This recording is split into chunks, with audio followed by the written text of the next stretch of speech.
একটা গাছ কাটতে গিয়ে রাশেদ এমন কিছু দেখল যা তার পুরো জীবনটাই বদলে দিল।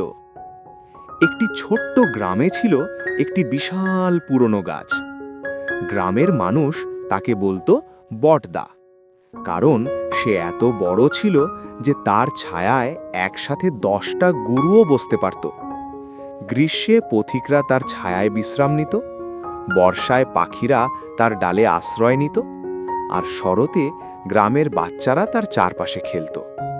পুরো গ্রামের কাছে গাছটা যেন পরিবারের একজন সদস্য ছিল। কিন্তু সেই গ্রামের এক ছেলে ছিল, নাম রাশেদ। সে সব সময় ভাবত, এই গাছটা শুধু জায়গা নষ্ট করছে, এখানে যদি একটা দোকান বানাতাম কত টাকা রোজগার হতো। একদিন সে ঠিক করল গাছটা কেটে ফেলবে। পরদিন সকালে সে কুড়াল নিয়ে গাছের কাছে গেল। প্রথম কোপটা মারতেই হঠাৎ তার চোখে পড়ল গাছের ডালে একটা পাখির বাসা। বাসার ভেতরে ছোট ছোট বাচ্চা পাখি মুখ খুলে খাবার চাইছে। রাশেদ একটু থেমে গেল, কিন্তু মনে মনে বলল, পাখিরা তো অন্য কোথাও গিয়ে থাকবে। সে আবার কুড়াল তুলল। ঠিক তখনই গ্রামের এক বৃদ্ধ এসে দাঁড়ালেন। বৃদ্ধ শান্ত গলায় বললেন, গাছটা কাটছো কেন? রাশেদ বলল, দোকান বানাবো, গাছ তো টাকা দেয় না। বৃদ্ধ হেসে বললেন, তুমি কি নিশ্চিত গাছ তোমাকে কিছু দেয় না? রাশেদ বিরক্ত হয়ে বলল, গাছ আবার কি দেয়?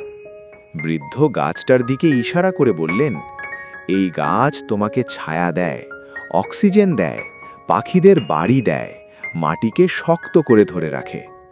তারপর তিনি বললেন, তুমি ছোটবেলায় এই গাছের নিচেই খেলেছ, তখন কি সে তোমার কাছ থেকে কিছু নিয়েছিল? রাশেদ চুপ হয়ে গেল। বৃদ্ধ আবার বললেন, যে মানুষ শুধু টাকার মূল্য বোঝে, সে জীবনের আসল সম্পদ কখনো বুঝতে পারে না। এই কথাটা রাশেদের হৃদয়ে সোজা গিয়ে লাগল। সে ধীরে ধীরে কুড়ালটা নামিয়ে রাখল। তারপর গাছের গায়ে হাত রেখে বলল, আমি দুঃখিত, আমি বুঝতে পারিনি। সেই দিন থেকে রাশেদ গাছ কাটার বদলে গাছ লাগানো শুরু করল। 1টা, 2টা, 10টা, তারপর আরও অনেক। কয়েক বছর পর পুরো গ্রাম ভরে গেল নতুন নতুন গাছে। গ্রামের মানুষ বলতো, একটা গাছ শুধু ছায়া দেয় না, মানুষকেও বদলে দিতে পারে।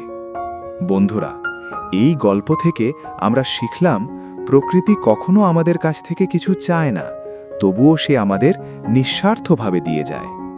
একটা গাছ শুধু কাঠ নয়, এটা ছায়া, শ্বাস, পাখির ঘর আর ভবিষ্যতের আশা। তাই কখনো শুধু লাভের জন্য প্রকৃতিকে ধ্বংস করো না। মনে রেখো, যে প্রকৃতিকে রক্ষা করে, প্রকৃতিও তাকে রক্ষা করে।